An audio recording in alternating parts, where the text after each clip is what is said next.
The air does not smell of night. It smells of sulfur.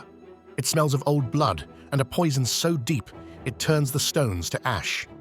Rostam, the Lion of Iran, lies sleeping in the dirt. His chest rises and falls, heavy with the exhaustion that only the damned know. He is the strongest man alive, a fortress of flesh and iron. But here, in the dark of the Alborz Mountains, strength means nothing if you cannot see what hunts you. Something is moving in the shadows, a darkness within the darkness. It has no shape, only malice. It slides over the rocks, silent as a grave, watching the sleeping hero. It opens jaws wide enough to swallow a horse whole. Tonight, the fate of an empire rests not on the warrior's sword, but on the instincts of a horse. If the beast strikes now, the legend of Rostam ends in a wet, red silence. This darkness did not begin here. It began in the heart of a king. Kavus, the Shah of Iran, sits in a dungeon hundreds of miles away. He is a king who reached too far, who marched where even the ancient gods feared to tread, into Mazandaran, the land of demons. For his arrogance, he paid with his eyes. The white demons summoned a storm of hail and hellfire that crushed the Persian army and turned the king's sight to pitch blackness. Now, the crown is blind. The throne is empty. And the only hope for a nation lies with one man riding alone into the mouth of the nightmare. Rostam chose this. The counselors told him to take the long road, the safe road along the coast where the water is sweet. But Rostam looked at the horizon, where the mountains tear the sky like jagged teeth, and he turned his horse toward the peaks. He took the short road. He rides not for glory, but for survival. He knows that every hour he wastes is another hour his king rots in the dark. He rides with a fury that burns out the fear in his own blood. He is the Pahlavan, the elephant-bodied warrior who carries the weight of the world on shoulders broad enough to hold up the sky. But even a mountain must rest. He has already fought the lion. He has survived the thirst. Now he has made camp in a narrow pass where the shadows stretch long and thin. He strips off his helm, the metal hot against his skin. Beside him stands Rakhsh. This is no ordinary beast. Rakhsh, the red lightning. He has the chest of a lion and the intelligence of a sage. He is the only creature in this god-forsaken wilderness that Rostam trusts. Rostam closes his eyes. The sleep of the warrior takes him instantly. But Rakhsh does not sleep. Rakhsh stands watch, his ears swiveling, his nostrils flaring, tasting the poison on the wind. The threshold is crossed. The sun dies completely. The darkness of Mazandaran wakes up. It begins with a sound too low for human ears, the scrape of scales on stone. From the gloom, the dragon emerges, the Ajdaha. It is a monstrosity of the earth, long and sinuous, a river of muscle and hate. Rakhsh sees it, two burning coals floating in the void. The horse stomps the ground. He neighs, a sharp, piercing trumpet blast that echoes off the canyon walls. Rostam wakes with a start. He springs from the earth, sword half drawn, dust flying.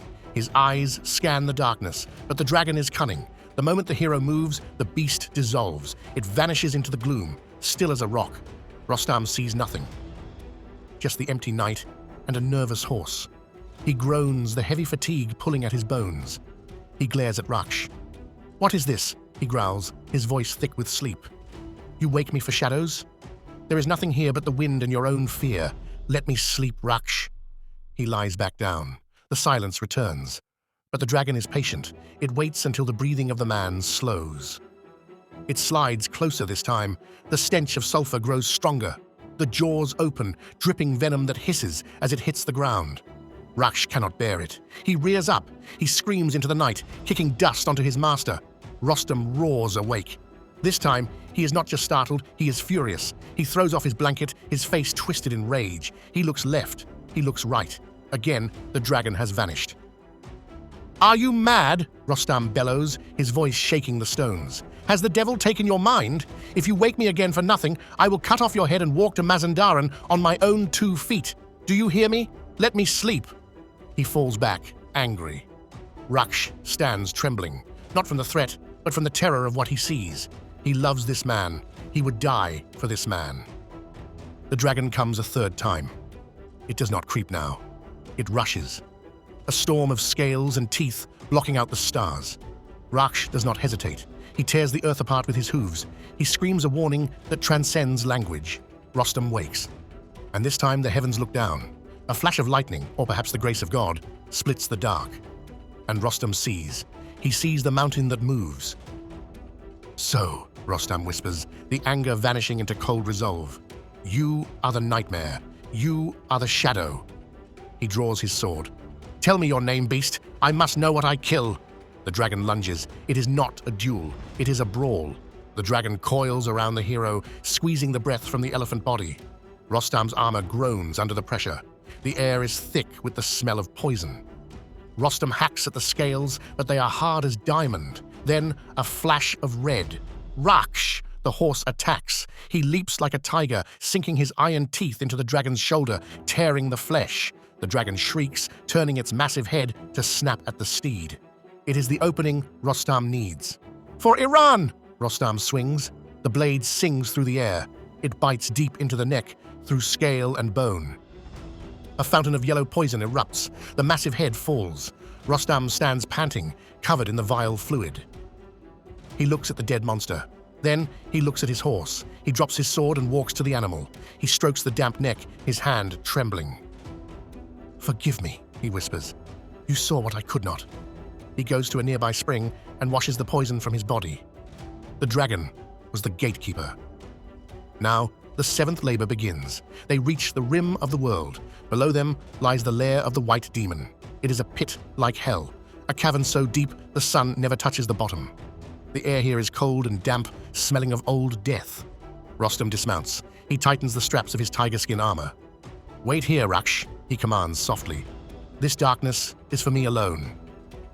He descends to the heart of the mountain, and there he saw it, the white demon, a titan of pale, matted fur and black muscle. It sleeps on a bed of stolen armor and human bones. Its snoring shakes the stalactites. Rostam feels the fear crawl up his spine. He thinks, if I survive this, I will live forever. But Rostam is a Palavan. He does not murder in the dark. He steps forward and roars, Wake, demon! Face the doom of Mazandaran! The white demon opens eyes like pools of blood. He hurls a millstone the size of a wagon wheel. They collide, two storms meeting. The demon's claws tear through the tiger skin, binding flesh. Blood sprays the cavern walls. They wrestle for an hour in the mud and gore. Rostam feels his strength fading. He thinks of his father. He thinks of the blind king. I am Rostam! With a scream that tears his throat, he surges. He draws his dagger. He sweeps it low, severing the limb.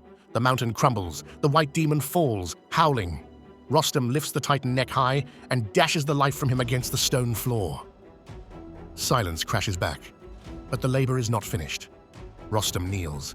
He cuts into the chest of the beast. He plucks the liver, dark and heavy. He rides back to the dungeon where King Gatekeeper sits in the dark. I have brought the dawn, Rostam says. He squeezes the blood into the king's eyes. It is a terrible magic. Violence used to heal. The king blinks. The milky film dissolves. He sees Rostam, bloody, battered, standing tall. Rostam learned something on this road. He learned that a crown does not make a king, and armor does not make a hero. Walk with us through the old stories.